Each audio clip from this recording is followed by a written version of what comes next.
welcome to the very first Untamed Leader Conversation. I have Giselle Jennaway and Jeni Holla back with me. I will reintroduce them to you in case you forgot or this is your first time meeting them. As a catalyst to change, Giselle Jennaway creates spaces where people can perceive what is hidden in plain sight, access their own wisdom, realize their own agency, and set themselves free to live the life that is uniquely theirs. Jeni Holla is an intuitive spiritual guide, retreat leader, and transformational coach who helps people move from overwhelm back into clarity, reconnecting them to the rhythm that feels most true and alive within them. And if you're sensing a theme, that is accidentally, intuitively, on purpose. Welcome, Jeni and Giselle. Thanks for having us, Lauri. I'm going to go ahead and ask you the question that popped into my head. What does the word leader spark in you?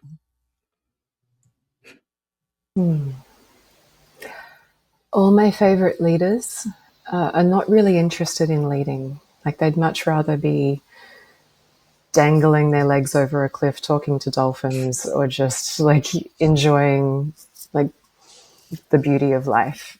But something in them is called forward.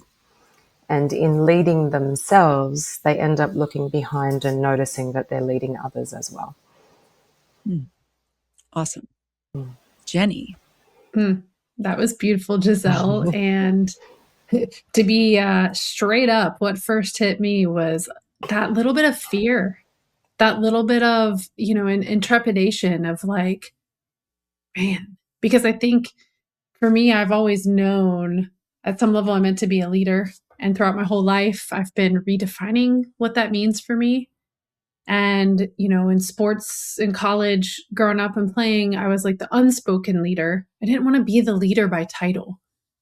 And so now that that's in my conscious awareness now, I haven't thought about that in quite some time. And with what Giselle said, it's like, what does it really mean to me now? And I channeled a message about a year, maybe a year and a half ago, talking about an aspect of a leader. And this visual's coming to mind right now. It's like where you're willing to stand on a frequency all by yourself and hold your hand out, inviting people into that frequency with you. And like, you're okay being on the frequency by yourself. And I think that's part of like the intrepidation in some ways for me, I'm probably going to answer all of these questions last because obviously when the question came to me, something popped into my head. Obviously, not obviously.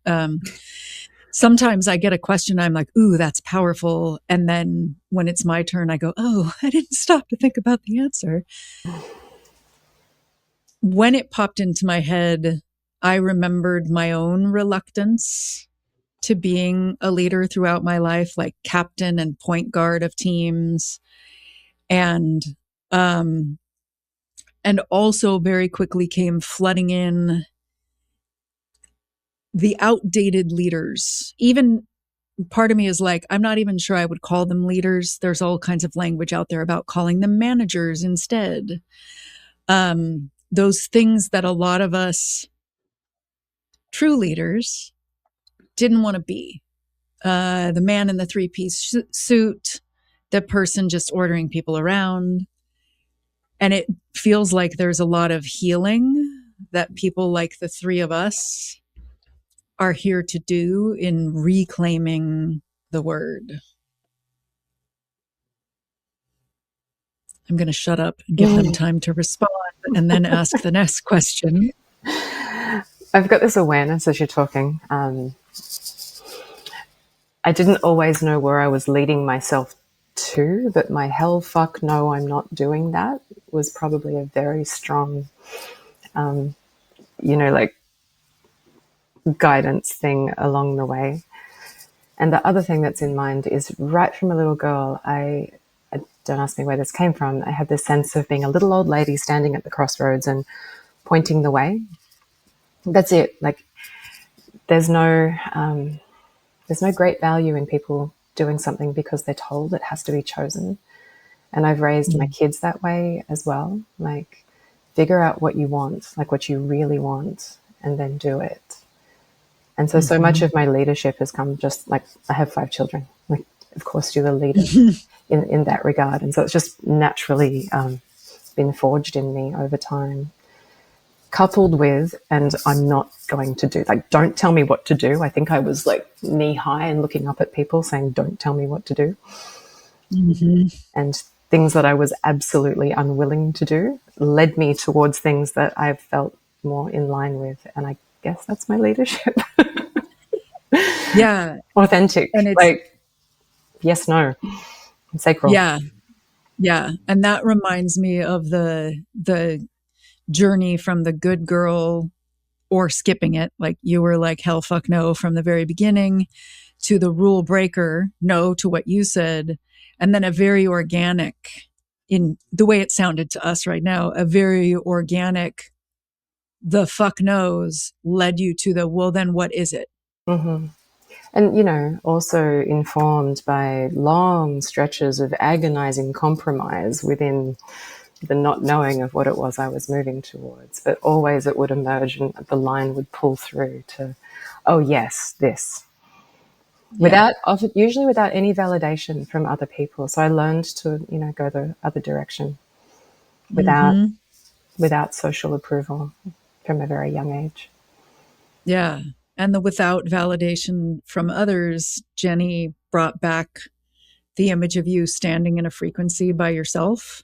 That may be for a lot of us how it starts. We see the fuck no, we realize the hell yes.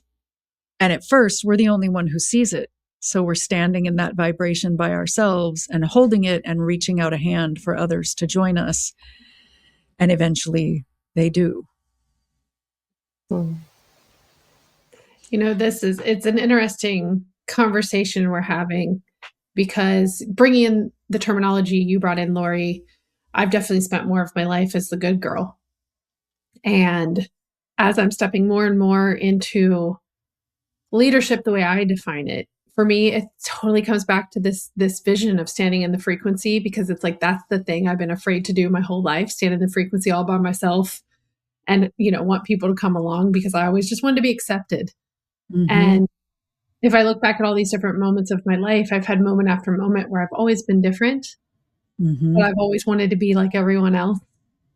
And, you know, I had an experience this weekend where I got in a conversation, and a couple conversations, and just noticing, and this is one example of leadership. I don't think this is the only, but this is how it showed up for me recently, is I live my life so much in the nuance, and it's harder for me to communicate with those who need really like linear, logical, now type of explanations of things that I find to be really nuanced, you know. And I had a communication with somebody this weekend, and they were just so frustrated, and I could feel myself wanting to like crumble into their world. And I was trying to find words that worked. And no matter what I said, it almost like made them more angry every time I was trying to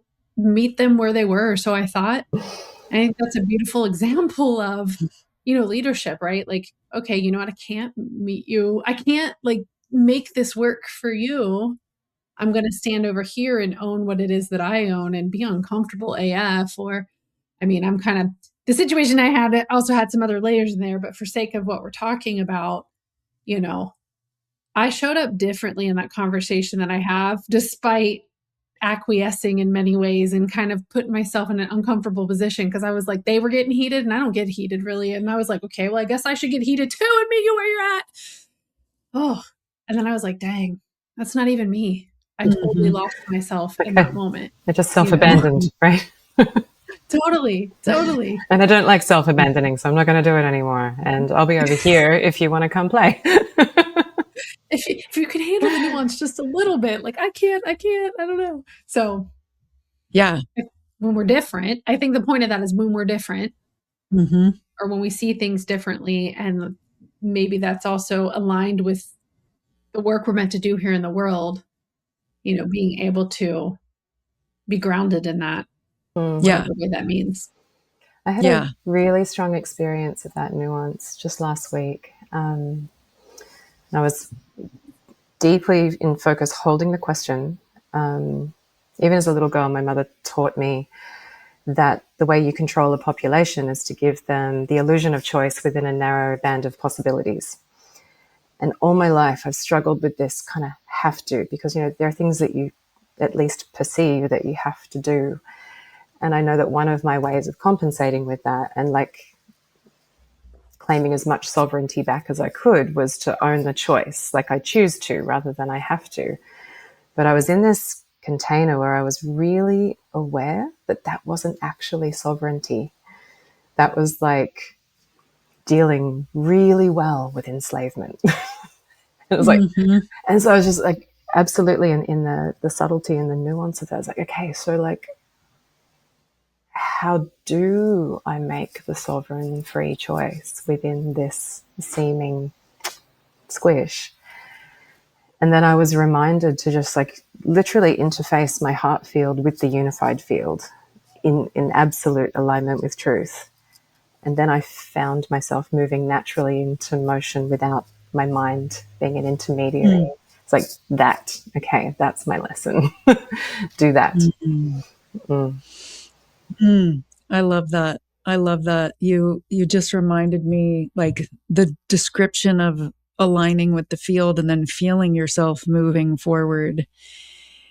When I was in a leadership program that someone else ran, there was a moment where I personally got triggered and spent about 3/4 of the day swirling around in my own head, blaming them. I was going to quit the program, but I was going to stay until the end of the weekend because they wouldn't give me my money back.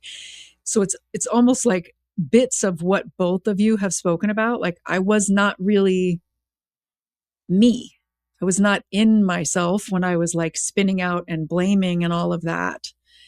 And then spun and spun and spun and spun and spun until eventually I found myself energetically come back into myself. And frequently I would feel this energetic force within me guiding me forward at a lot of big decision points during that program. And also noticed recently that it was like whenever there was chaos, I would find myself volunteering to be the one to go lead from the front. And that evoked that visceral feeling again. And I'm going to segue into the next question. It feels like we need leaders like us, sovereign leaders, creative leaders, or, spoiler alert, we're all doing a virtual retreat together with some others at the beginning of 2026. And I named it Untamed Leader. So what does the phrase untamed leader spark in you?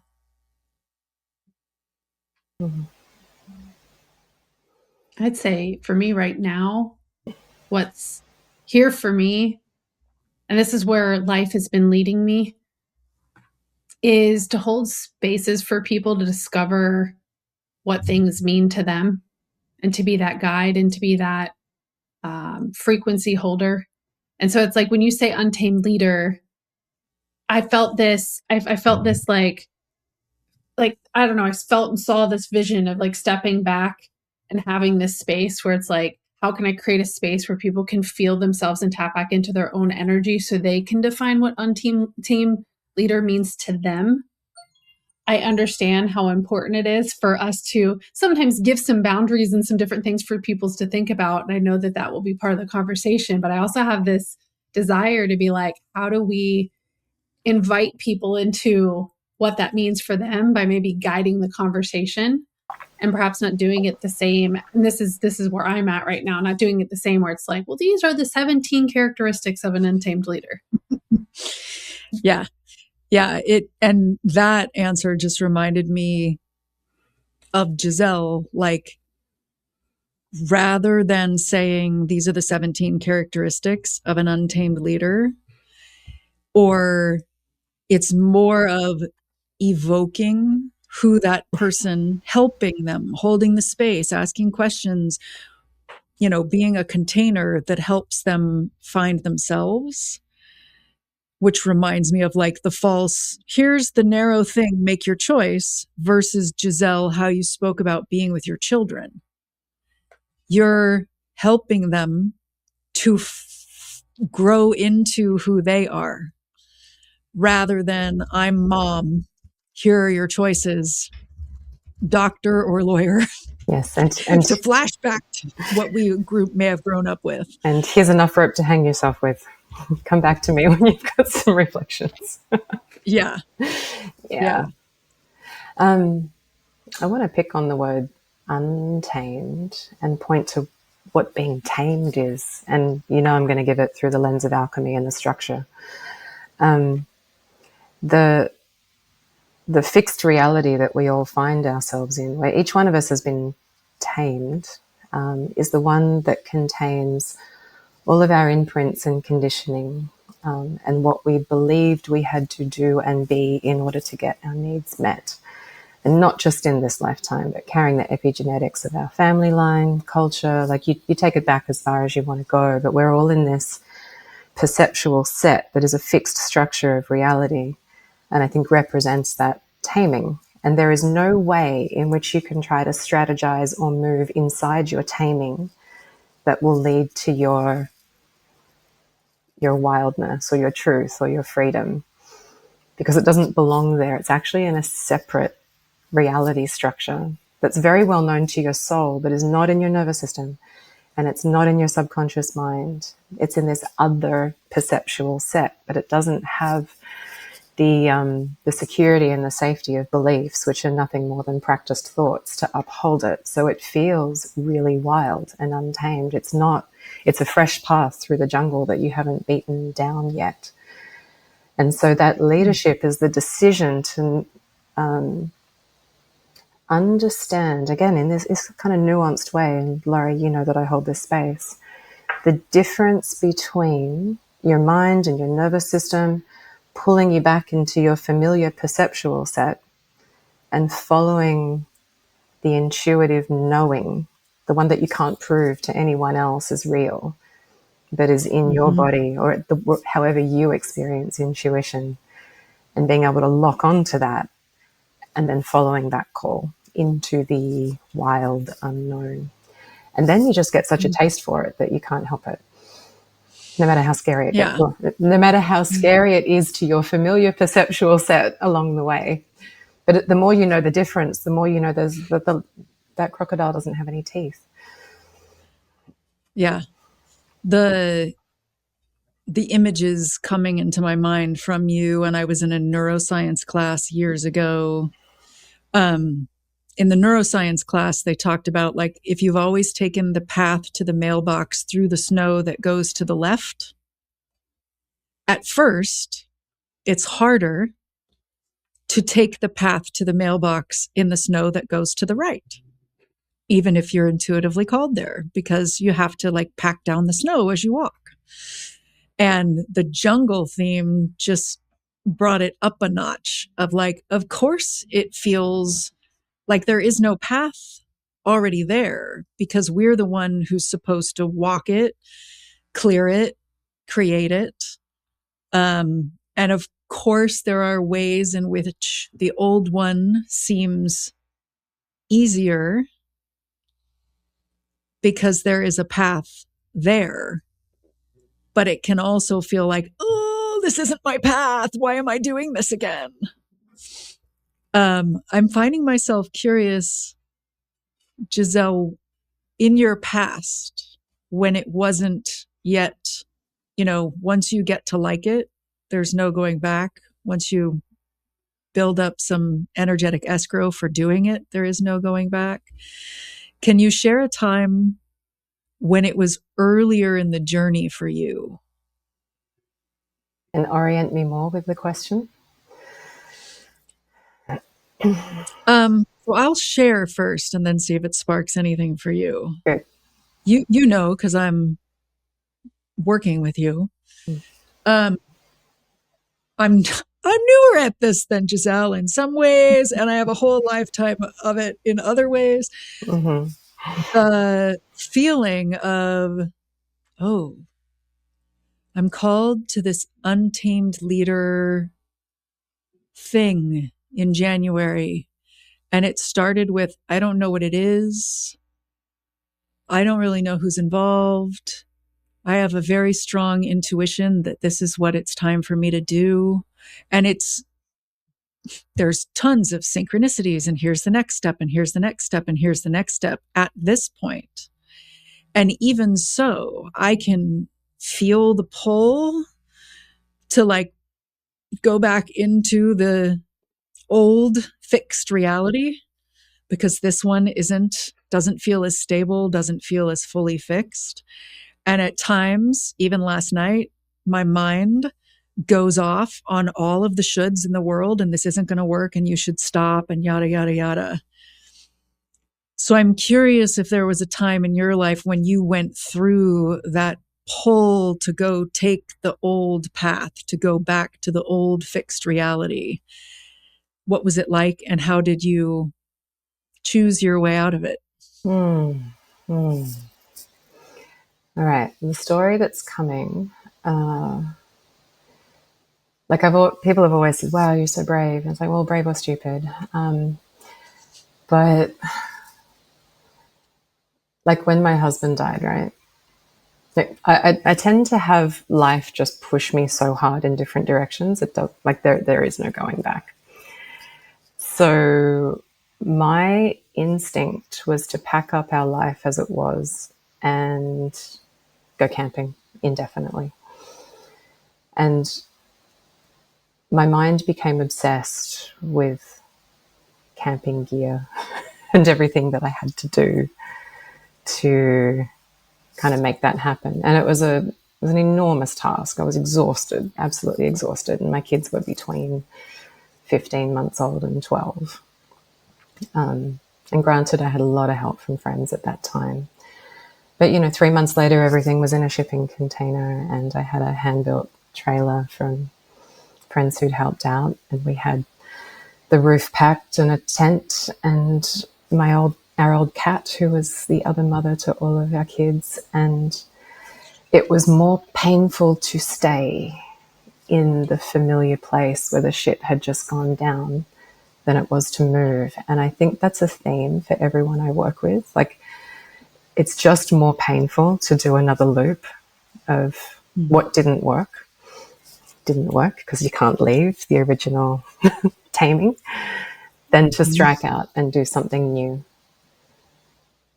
And then, because I was venturing into the unknown, travel, two things together taught me how to read life differently. One was traveling into places I'd never been before. So suddenly every part of me that was asleep had to wake up and be alert and actually read what was going on and be perceptive. And the other was that my husband and I had such a close, like super close soul connection. His energy signature was around me all the time and creating magic, because I was actually really pissed off. It's like, if you're dying in your 30s, there's probably some deal that I have to be here to my 90s, which means like a little 5-year-old stomping my foot, amuse me. I want to be amused every single day. But if I went into any traditional forms of grieving, which I do have a PhD in, by the way, then the magic wasn't perceptible to me. So I had to learn how to do this frequency shift, which travel really helped, because then I was in curiosity and newness all the time. And then I could perceive, little signs that would lead me all around the country for the next 2.5 years. And so I guess that's my answer. At every juncture where I've had to choose the new, I just haven't been able to choose I'm not I'm too much of a coward to just live in misery decade after decade. I just can't do it. It's anathema to my soul. But there have been long periods of waiting, before I really understood how this works. And I'm still, I don't think I will ever reach, I understand now. It's a rabbit hole I will continue to fall down. But while I was waiting for life to make the first move so that I could feel safe, I just got really fucking good at waiting. Like, I have a PhD in grief and a PhD in waiting, and now I'm discovering the keys to life. Awesome. Jeni, any thoughts? What Giselle shared reminds me of a conversation I recently had on a flight with a man who shared that in life we don't get to choose the content. We get to choose the context of how we respond to the content of our life. And with everything you shared, Giselle, in the journey and all the different ways, even you just saying, I may not be saying exactly, but like basically I'm a bit of a coward for not wanting to repeat those things again. To me, that's a version of choosing the context of how you're responding to that. Because for some, right, those who may have mentioned to you, oh, you're so brave, they find that step to be the really hard step, despite repeating things or being in misery or having that. Because what is the saying? It's like, the familiarity of, I forget the way it's said, but it's like you'd rather be with the person or the thing that's hurting you because it's familiar than go to something that's unknown. That's a whole, like what you said is kind of like the opposite of that. Yeah, I mean, maybe that's a quality of a leader. Like, I'd rather puke than do that again. Yeah, I definitely feel like I have some of that, like throughout my life, where it's like, but why? Why would we do that again? I even got a job once as an executive assistant. Like, the job was someone else's, and my friend gave him my resume, and he was like, oh, I'll go ahead but like, he was about to give it to someone else before I was even ever put on the interview list. And I said something like, well, you have a situation happen and maybe there are some emergencies and last minute things. And then you look at it, you learn from it, and you change things, which makes room for the next set of emergencies. Like, because you have to have room for the next thing. And I'm not saying it as eloquently as I probably did in the interview. But I saw his face when I said that. And I knew I had the job. Like, my mind wouldn't let me know that I had the job, but I saw him kind of go, And then years later, he told me that there are 3 types of people that you could hire. One of them is like the old workhorse who's already had the job for a really long period of time. They're good at it. It's all they're ever going to do. Then there's the ones that turn out to be a mistake because they're not actually good enough or something like that. And the third one are the leaders who are just passing through. Like, they're on a journey and you are a part of their journey. And when I answered that question about, like, just notice it, and you don't want to repeat the drama or the emergency or the breakdown or whatever it was that happened. So you pull the learning out of it and do it different the next time. When I answered the question that way, I stole the job away from the old workhorse that he was about to hire. Beautiful.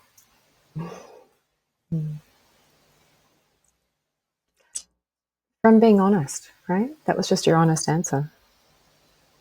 Yeah. I wasn't trying to get the job. That there's like, you have this part of you who would not like to repeat the pain again, where other people out there clearly would. So they're looking at you thinking you're courageous. They'd rather stay with what they know. And it's like, I felt a force in me and just had to answer the question the way I saw it. And got a job off of that, which is, when we're aligning with synchronicities in our lives, I wasn't trying to get it. It was like my first interview, and I got it and I went there. Yeah. And you're pointing my mind towards authenticity, which, runs the risk of being a little bit of a bumper sticker these days. But in the truth of the word authenticity, back in our origin story and the perceptual set that comes from our imprints and conditioning, the fixed reality that everybody wants to move. Some people want to stay within and other people wish to depart from. It's always based, not truthfully, but perceptually from the little one's perspective, when we were imprinting on relationship with self, relationship with others, relationship with life, what we believe we have to do to get our needs met, some kind of lack. And that's just how the game is set for all of us. I don't know if there's a human alive who got all their needs met when they were little and didn't grow up with some perception of something is wrong that I must fix. But within that, you're always trying to strategize to get. Like, it's always going to come from the perception that I need to do something or be something or behave a certain way in order to get the result that I need. So even if you come from like the purest heart, if you stay within that, you're always going to be manipulative and you're always going to have an agenda.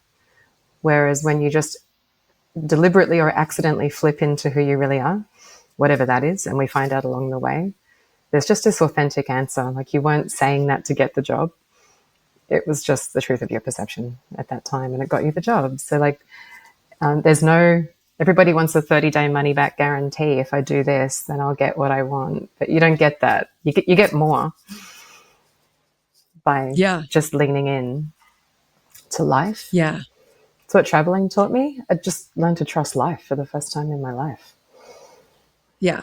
And in light of that, I'm sure that for a lot of the rest of that interview, I was showing up as what I would call my very, very tamed, professional, teacher's pet self. Very sure, because she was way more in charge back then.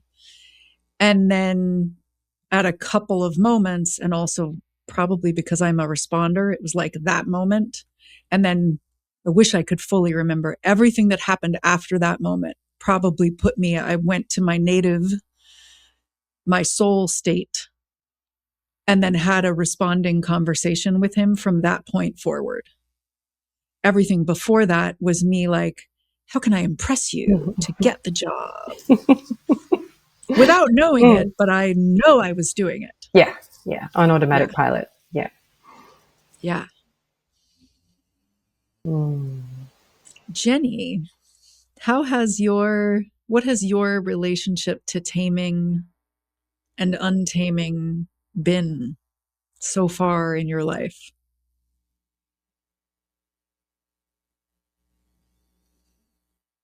What's here for me is taming in the way that you were just talking about, like showing up in a way to get something, or showing up in a way to have somebody like me, or to be accepted, or what I've wanted more than anything my entire entrepreneurial career is for people to see my value in the way that I wanted them to see it, not in the ways that they were seeing it. It was hard for me to accept all those ways. And as you're talking about this, I mean, I just feel like a big part is the untamed version of me now is,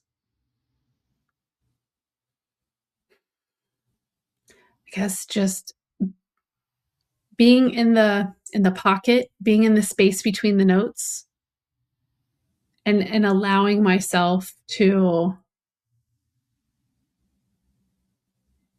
express whatever's there. And if I'm finding it hard to fully put into words right now, because this is something that it's like I've wanted for so long, and I'm finding it fully like hard to clearly articulate, and perhaps it is coming out clearer than I think it is. But it's just this I'll say it this way, less control, less strategizing, less thinking, less needing, less getting, less rules, less. I mean, just that's so much of, when I look back, I can see how I've lived so much of my entrepreneurial, especially life prior to these moments.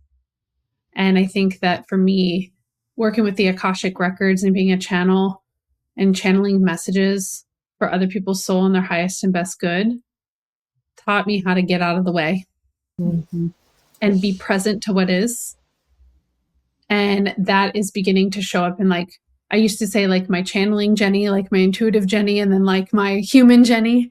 My human Jeni would still control everything and, like, you know, wouldn't get fully out of the way. She wanted to know all the plans and steps.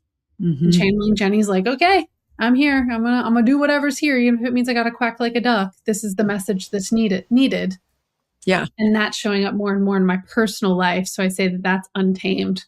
Yeah. That's untamed. Yeah. And it's really interesting to hear you say it that way, that it landed on me in a new way, that when we're not doing all of the strategizing, the trying to get that Giselle was talking about, being our tamed selves, we're not going to the snow in the familiar way, it can feel like a pocket.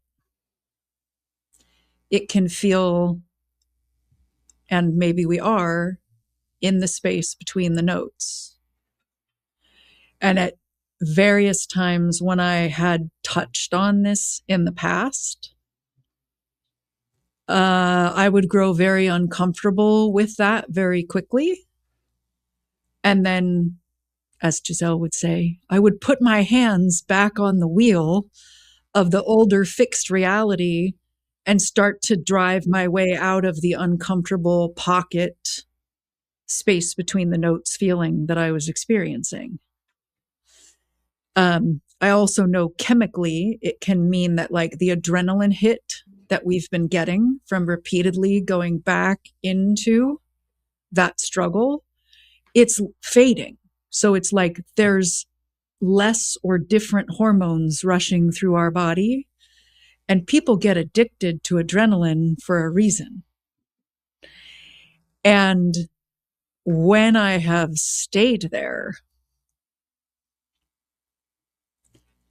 it's like it's still a pocket, and all of a sudden, knowing Giselle, it's probably that my nervous system settled, and then it starts to feel amazing that there's that much space between the notes.